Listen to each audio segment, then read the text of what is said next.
Hi, my name is Amara. I'm 15 years old, and before I say anything else, I just want you to look at me, because for a long time, nobody did. Soft breath. When you look at me, you might just see a teenage girl standing on the stage of American Got Talent. You might see someone nervous, someone small under these big lights. But what you don't see is the little girl who spent years wondering why she wasn't enough for her own father to stay. When I was 6 years old, I thought my dad was my hero. He used to lift me up and spin me around the living room like I was flying. He'd say, "That's my superstar." I believed him. I really believed him. And then one day, he left. No goodbye. No explanation. Just an empty closet and a quiet house. I remember standing by the window that night, watching every car that passed, hoping one of them would stop in front of our house. None of them did. At first, I thought it was my fault. Maybe I talked too much. Maybe I asked too many questions. Maybe I wasn't pretty enough. Maybe I wasn't smart enough. Kids at school didn't help.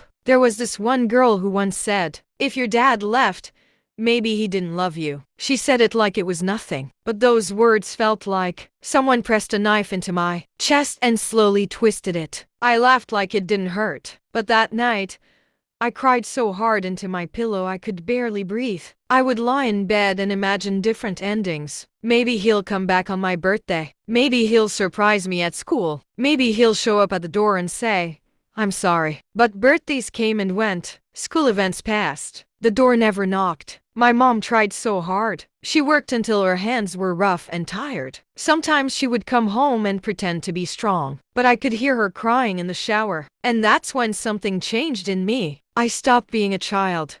I started being the strong one. I would tell her, "I'm okay, Mom," even when I wasn't. I learned how to hide my tears, how to smile in pictures, how to say I don't care when I cared too much. But pain doesn't disappear just because you hide it. It grows.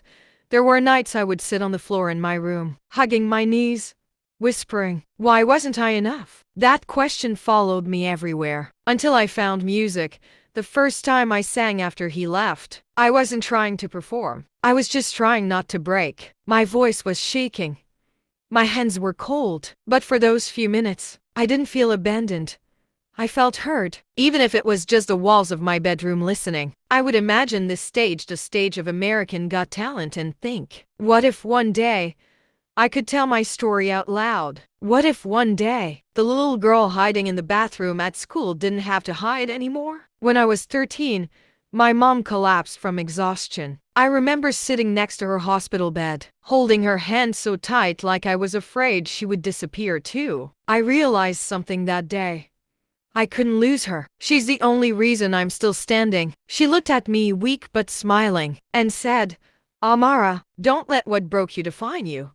And I promised her. So tonight, I'm keeping that promise. I'm not here because I have the perfect voice. I'm not here because my life was easy. I'm here because I survived the nights I thought I wouldn't. I survived the birthdays without a phone call, the school events with an empty chair, the whispers, the silence, the feeling of not being chosen. And I want every kid watching this, every 10-year-old hiding in a bathroom stall, every 14-year-old crying into their pillow, every 15-year-old who feels invisible to know something. You are not the reason someone left. You are not the reason someone failed to love you the way you deserved. You are not enough. Sometimes, people leave because they are broken, not because you are. Voice cracks. I still wish my dad could see me right now. I still wonder if he'd be proud. But even if he never watches this, I'm proud of myself, because this scared, shaking 15-year-old girl chose to stand in front of the world instead of hiding. So for the first time in my life, I'm not shrinking. I'm not whispering. I'm not apologizing for taking up space. Tonight, I'm going to sing with every tear I've ever cried, with every question I never got answered, with every piece of my heart that learned how to heal on its own. This isn't just a performance. This is a little girl finally saying, "I am still here." Deep breath, small trembling smile. Thank you for seeing me. Now, I'm ready to sing.